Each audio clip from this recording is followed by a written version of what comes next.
Sziasztok! Ma húsmentes, szójamentes, magyaros vegán kolbászt fogunk készíteni.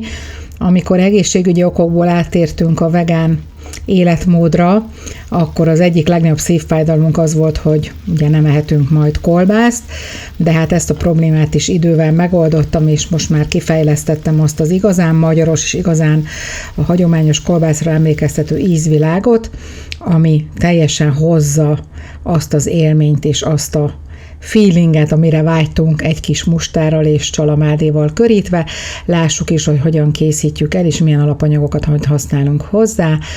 Ugye ennek az alapja a lencse lesz, és apró szemű zappehely, és ehhez még kerül kenyérmorzsa és sörélesztő pehely. Ez lesz a 4 alappillére a masszánknak.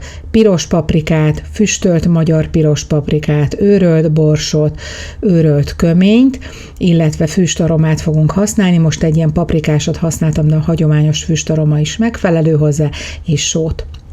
A plusz ízekről, amiktől igazán pikáns lesz a kolbászunk, a fekete só, a kala namak, a mizópaszta fog gondoskodni. Ha szójamentesen szeretnéd készíteni, akkor ezt hagyd el, mert ez egy erjesztett szójapaszta, kókuszolaj és élesztő kivonat kell még ahhoz, hogy nagyon finom legyen ez a házi kolbászunk. Az élesztő kivonatról annyit kell tudni, hogy létezik ausztrál és angol változatban is, az angol az a Marmite, és ez a kettő, mind a kettő ugyanazt tudja. Ázsiaboltokban tudod beszerezni, egy nagyon intenzív, erős ízű, és az egyik legjobb helyettesítője a húsos íznek, nem kell belőle sok, úgyhogy érdemes beszerezni, és olyan ételekhez használni, ahol a húsos ízt szeretnénk egy kicsit imitálni, úgymond.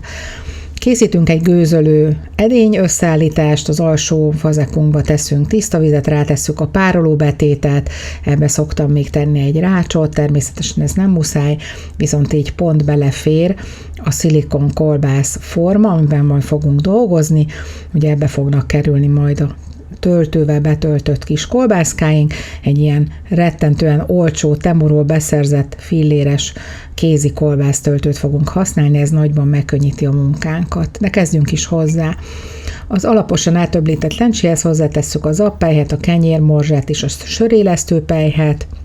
Jöhetnek a fűszerek, amiket már az előzőleg ugye említettem, az élesztő kivonatból és a mizópasztából nem kell sok, a fűszereket pedig ugye ízlés szerint, ha még kell, akkor nyilván meg fogjuk majd menet közben kóstolni, és ha valami még kell, akkor azt természetesen utóízesítjük. Az a lényeg, hogy finom legyen. Semmilyen gépre nincsen szükségünk, csak a kezünkre, szépen elkezdjük összedolgozni. Ilyenkor, mikor elindulunk vele, még egészen biztos, hogy fog kelleni bele egy kis víz, látszik, hogy még szétesik, így még nem jó, úgyhogy teszünk hozzá egy kis vizet, és ezzel újból szépen átdolgozzuk.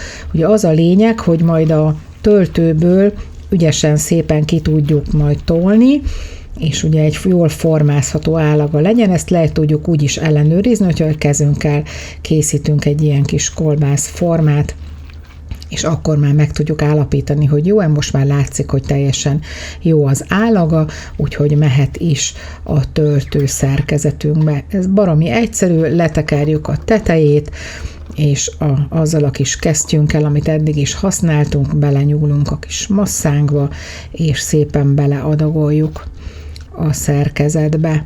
Miután ezzel meg vagyunk, rátekerjük a tetejét, és ezzel nagyon ügyesen, szépen bele tudjuk adagolni a szilikon formánkba a kis kolbászkákat. Egyébként a szilikon formát is a Temuról rendeltem, semmilyen kapcsolatom nincs a Temuval, csak szeretem okosan használni az ott beszerezhető dolgokat, és ezt nagyon jónak találtam, azért is gondoltam, hogy megosztom veletek.